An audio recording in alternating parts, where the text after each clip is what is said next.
Hey everybody, I'm standing here on a chilly, I guess you would call it spring day.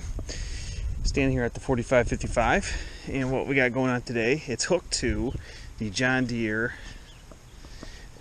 climb up here, John Deere 635.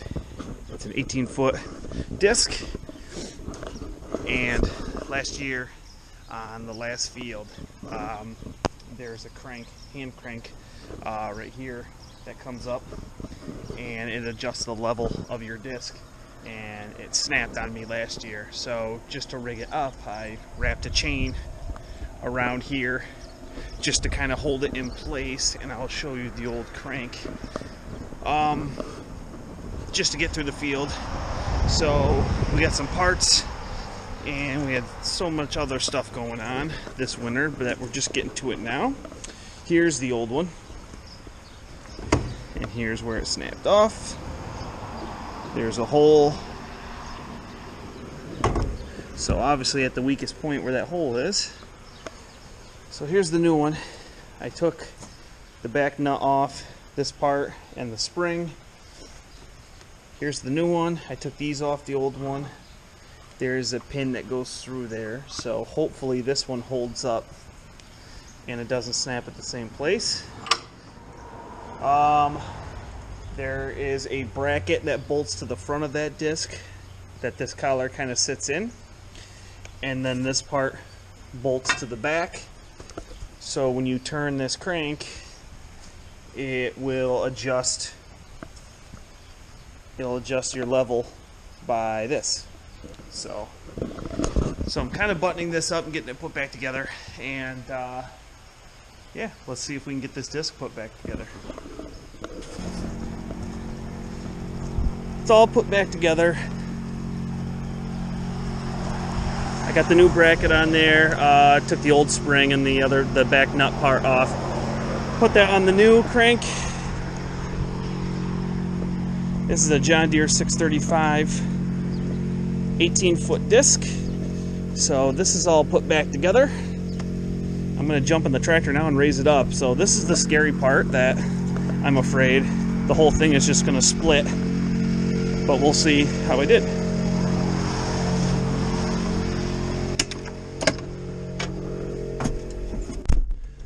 All right.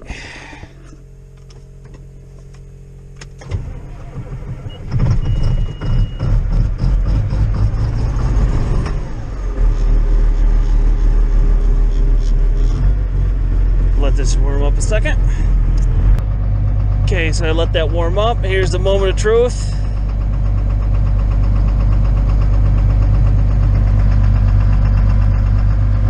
Look at that.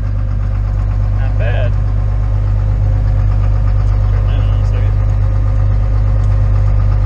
That works well. Alright, so let's see how it does out in the field. So for right now,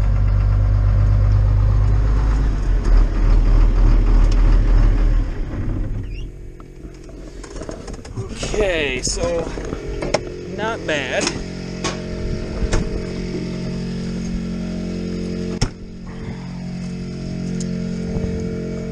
I'm gonna leave it sit right here for right now. Tomorrow, so I got to start feeding calves and heifers and then feed the cows, but we also, this one right here, this hydraulic line where the wings fold down, there's a hole in it, so I have to take that line off and go get another line.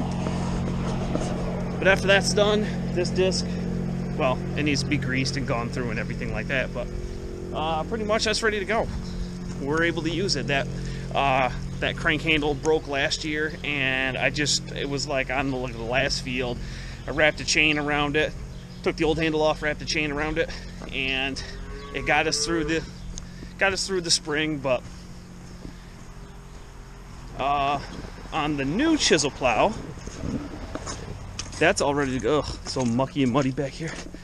That's all set to go. The only thing I'm going to do to this is, where is it? Right here. This is a ratcheting collar or whatever you want to call it, binder. and it adjusts the level of the chisel plow. I'm going to pop it off because last year we bought a new hydraulic cylinder, so I'll put the hydraulic cylinder on it, and we will control that in the cab with the tractor.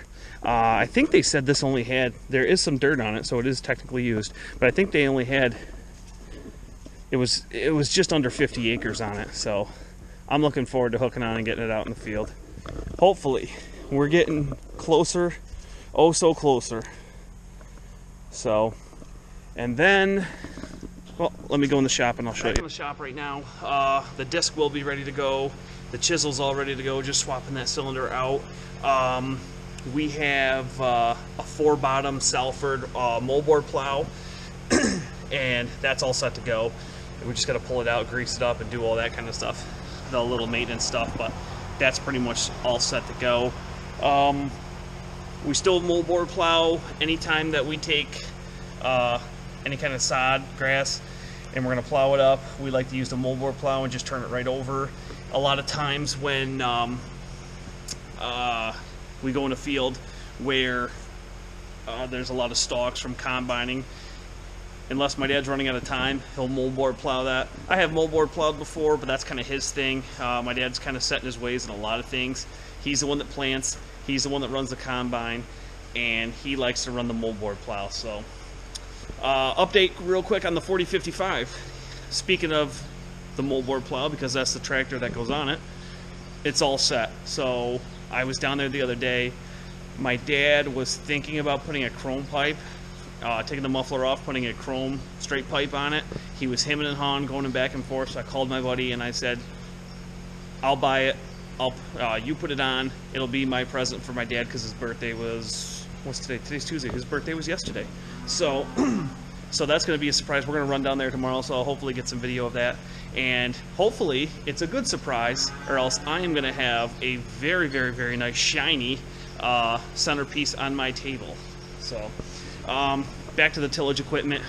After we plow and after we disc, we have a John Deere 970. I call it a roller harrow. I know Brilliant, if you go on the website, Landau's website, and go on the Brilliant, they call it a Palvy mulcher, but it's the tillage equipment that has the rollers, then the tines, and then the set of rollers in the back. So we have a box here, and we got new tines too. Here's the blades that go on it. So that is the next piece of equipment to do. So I don't know if you can see back there, it's kind of dark. Plenty of corn seed, and no, we didn't get much soybean seed yet. That'll probably come later, but plenty of corn seed to deliver, and there's some alfalfa seed there too. So, yeah, that's about it. I gotta go feed these calves right now, so I just want to give you a quick update on the equipment. 4055 video is coming soon, so stay tuned. Please hit that comment button if you, comment. Please hit that subscribe button if you haven't already. Give me a thumbs up if you like the video, and I will talk to you guys next time. See you.